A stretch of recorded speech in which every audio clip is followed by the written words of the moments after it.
Welcome to our channel! Ngayon, magluluto kami ng pasta de alla pobre. In short, carbonara. O, diba? Pinasosyal namin. Yes. So, ngayon, papakita namin sa inyo kung ano yung mga ingredients na Tama. gagawin namin. So, ayan.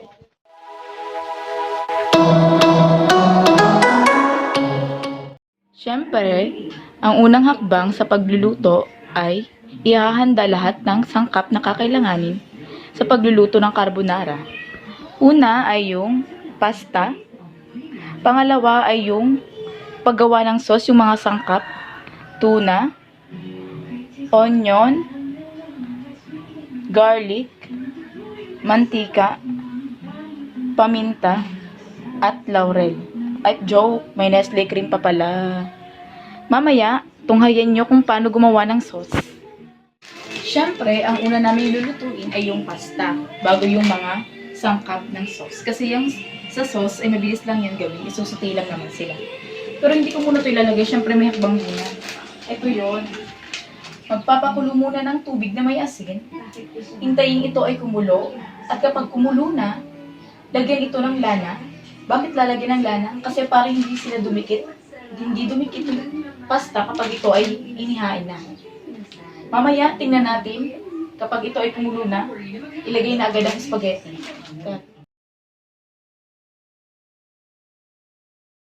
Ito na nga, kumulo na yung tubig. At sabi ko kanina, kapag kumulo na siya, lalagyan na siya ng lana. Mantika pala, joke lang. After, ilalagay na yung pasta.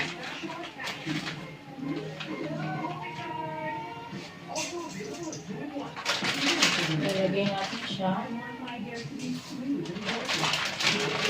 At i-hintayin natin maluto ito sa loob ng 10 minuto.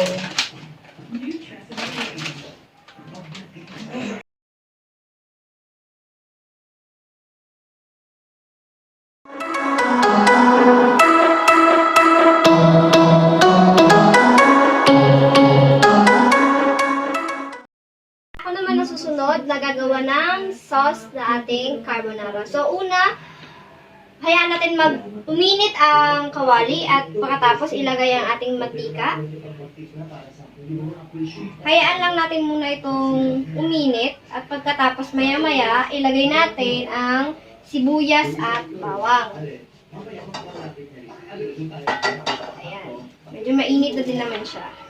Lagay na natin ang sibuyas.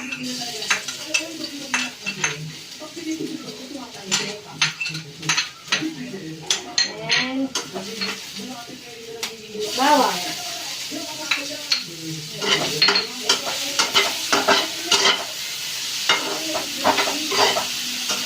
Antayin natin maging kulay brown yung bawang.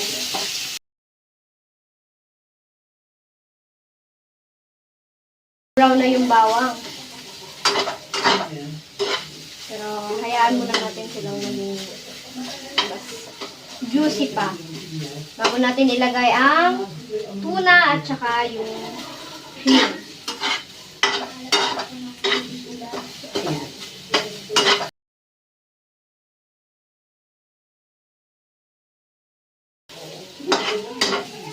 Ayan, pwede na. Lagay na natin ang sunod.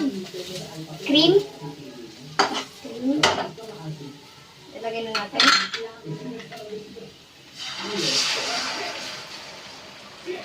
Ubusin natin kasi sayang naman. Ayan. Next. Bali, dalawang cream siya kasi ang ating pasta na ginawa kanina is 1 kilo. So, balik, kukulangin siya kung isa lang na cream ang ilalagay. Kaya dapat dalawang cream. Tapos, ilagay yung cream. Haluin muna natin mga ilang minuto.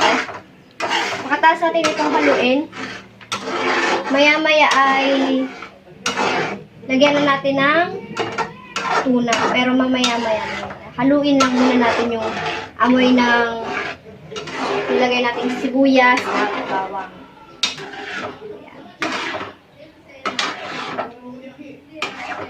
Ayan.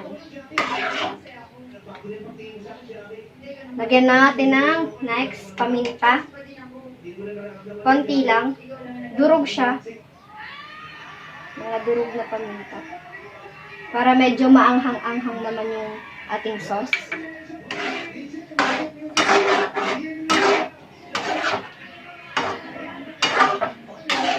Green ulit. At okay naman na din.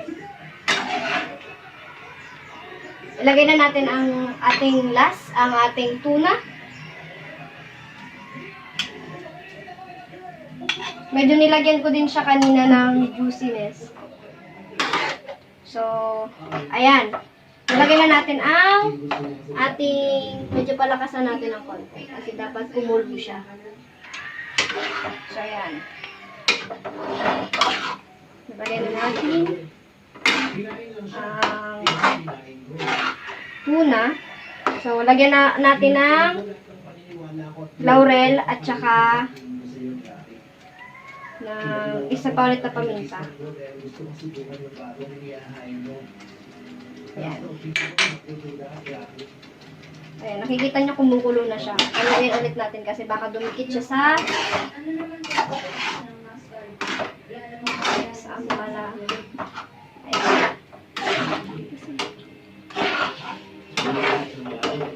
Gusto na ba ate yung yung Ajinomoto. Lalagyan pa din natin siya ng Ajinomoto para masarap. Ito siya, At saka ate. endorser namin si Ajinomoto. Paano na ito buksan? Hindi ko buksan. Buksan.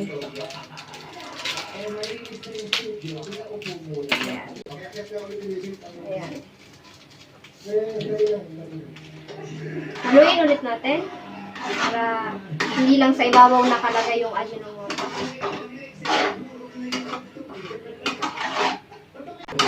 At ngayon, tingnan nyo, natapos na natin ang pagsalin lahat-lahat ng ingredients. So, ngayon naman, ang next na gagawin natin is hayaan natin siyang kumulo at maya-maya pwede na siyang ihain.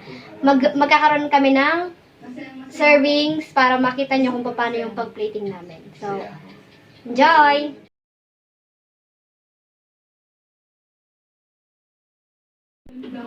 So, ito na nga. Final na siya. Luto na. Yung pasta luto na. At yung sauce ay luto na rin. Ito na yung ginarnish namin.